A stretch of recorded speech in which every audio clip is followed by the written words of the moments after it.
से जो सरकारी चाकरी निशा लगी मत के से कथा मुझे भूली ना क्यों एक कहानी पर मत लगुच निज घर छाड़ी सहर भड़ा घरे बसा बांधि गोटे कोचिंग पैसा मो घर लोकों आगे हाथ पतई केते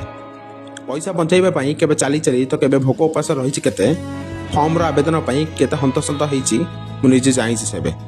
ए गोड़ जाई जनसेवा केन्द्र आगे मु छिड़ा होती केते रात्र रात्र अनिद्रा रही केते मु पाठ पढ़ी ए आखि जाई सते प्रथम परीक्षार फल संतोषजनक नथिला एते द्वितीय प्रश्नपत्र चोरी तृतीय सरकारी घोटाला थिबा कथा सुनिथिले केते चतुर्थ परीक्षा पाखे मो टंका नथिला पैकेट खाली थिला सेबे मु मो स्वप्न सह खाता बही पोशाक पत्र को बस स्टैंड बांधि गोटे मु अपेक्षा करिछि केउ एक बस को बस स्टैंड रे एबे स्वप्न मोर आधार रहीगला बहुत कष्ट लगुचे मते